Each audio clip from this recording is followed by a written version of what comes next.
सबसे पहले चाइना को ये पता चल गया कि इंडिया पहले वाला इंडिया नहीं रहा, इसको मैं प्रेशराइज करके अपनी बात नहीं मनवा सकता। उसने लद्दाख में पंगा लिया कुछ देर पहले, अपनी फौज चढ़ाई, इंडिया ने भी फौज चढ़ा दी।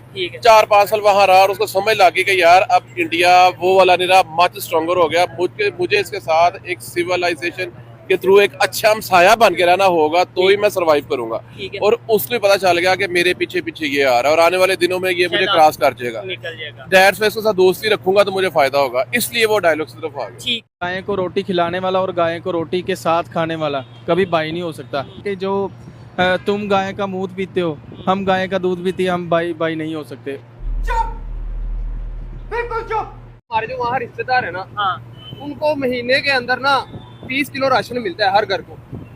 ये चीज हमारा मीडिया को नहीं बताता। वो जो चीज है ना, अभी उनसे बात हो रही थी, वो बात उनसे होती है तकरीबन तो दूसरे तीसरे दिन व्हाट्सएप पे बात होती है। ठीक है, तो वो ये बोलते हैं कि हमें तो आटे का चीनी का रेट ही नहीं पता है कि फ्री मिल रहा है। मिली यानी कि मिलता है, हर एक बंदे को 15 किलो आटा मिलता है, एक फर्द को वहाँ से। ठीक है, यानी टेंशन ही नहीं है, उन्हें पता ही नहीं है कि आटे का रेट क्या है। ठीक हो गया। क्या आपको लगता है कि ऐसी पॉलिसीज पाकिस्तान में भी होनी चाहिए? फ्री राशन, फ्री आटा, फ्री बिजली। भाई हमें तो सिर्फ कीमतें ही कम कर दे, फ्री तो हम सोच भी नहीं सकते। फ्री तो मौत भी नहीं भाई मिल रही। अल्हम्दुलिल्लाह पाकिस्तान में देखें, ये सन 65 की जंग थी, ये भी अवाम ने जीती थी। सन 71 की जंग थी, वो भी अवाम ने जीती थी। 71 की जंग हम जीते? हाँ जी, जीते थे वो। बांग्लादेश जो नहीं, वो मेरी बात सुने ना, वो तो गरदारी हुई थी ना, गरदारी की वजह से वो जो बांग्लादेश हम से गया था। कारगिल की जो जंग, वो कारगिल की जंग आप देख लें, हमारे जो फौजी थे, जवान थे, उन्होंने फतह कर लिया था। लेकिन मोदी सरकार ने नवाज शरीफ को फ़ोन किया, तब वो बरसर इक़्तिदार थे, तो उन्होंने उनको नीचे बुला लिया, अपने जो उधर जनरल कर्नल तैयार थी। तो मोदी सरकार की गवर्नमेंट नहीं थी। हमारे पास जज्बा है, क्यों हम जज्बा को लेके आगे बढ़ते हैं। ठीक है, अल्लाह अकबर और नारा अकबर, अल्लाह अकबर का नारा लगा के हम आगे बढ़ते हैं। ठीक है ना। उनके पास जज्बा नहीं है। उनके पास कहाँ जज्बा आएगा?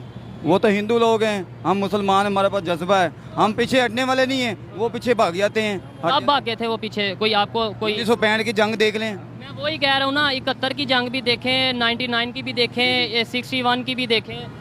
जी, वो आपकी बात ठीक है। 1965 की जंग का मुझे पता है। अच्छा, उसका पता। इंडिया जिस तरीके से तरक्की कर रहा है, मिसाइल आए दिन बना रहा है और इकॉनमी वाइज भी बहुत आगे जा रहा है, तो क्या मुकाबला अगर हो जाता है तो पाकिस्तान उसे मुकाबले का सामना कर सकेगा? जी बिल्कुल ज़रूर कर सकेगा। कैसे? क्योंकि हम एटमी ताकत हैं। तो वो इंडिया भी है, मगर ये है कि हमारे हौसले बुलंद हैं, हम कोई डरते तो नहीं है किसी से। वो तो अच्छी बात है, डरना चाहिए भी नहीं, लेकिन हौसले बुलंद हैं, तो क्या इंडिया वालों के हौसले बुलंद नहीं है? उनके भी होंगे बुलंद, मगर बात पता क्या है, वो बेसिकली है हिंदू, और हिंदू घबराता है मुसलमान से। अच्छा, कल को अगर कहीं मुकाबला हो जाता है इंडिया पाकिस्तान का, आपको लगता है कि पाकिस्तान मुकाबला कर पाएगा? जी जी, इंशाल्लाह कर पाएगा, क्यों नहीं। कैसे हम उसका मुकाबला कर पाएंगे?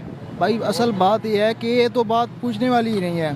क्या बात? अल्हम्दुलिल्लाह हमारे पास ईमान का जज्बा है, ठीक है, इस्लाम है हमारे पास। अच्छा, सिर्फ मुसलमानों पास ईमान और जज्बा मुसलमानों पास सिर्फ मौजूद? बस अल्लाह ताला ने हमें ये जज्बा दिया है और इसी की वजह से वो डरते हैं। तेरे जज्बा मेरे उस चीज पे मुसलमानों पास ये जज्बा मौजूद है ना? अल्हम्दुलिल्लाह। तो मुसलमान तो इंडिया में भी हैं और इंडिया की फौज में भी हैं, फिर वो भी आएंगे जज्बे के साथ। लेकिन नहीं, उनकी बुनियाद, उनकी मुल्क की बुनियाद कलमे पे नहीं है। अच्छा, हमारी अल्हम्दुलिल्लाह बुनियाद जो है ना, मुल्क की बुनियाद, वो कलमे पे है।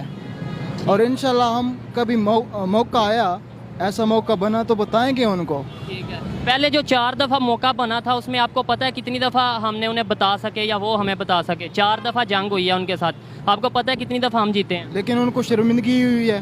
ठीक है, हर चीज़ होने के बावजूद वो शर्मिंदा रहे हैं, डरते हैं, आज भी डरते हैं वो हमारे? डरते हैं। आपको कैसे पता है? हमें इस बात का इल्म होना चाहिए कि कोई भी कौम है ना, जिसके पास ईमान का जज्बा है, चाहे दूसरी मुखालिफ कौम, उसके पास जितना भी हथियार हो, एटम बम हो, कोई भी चीज़ हो, वो दिली तौर पे डरते हैं।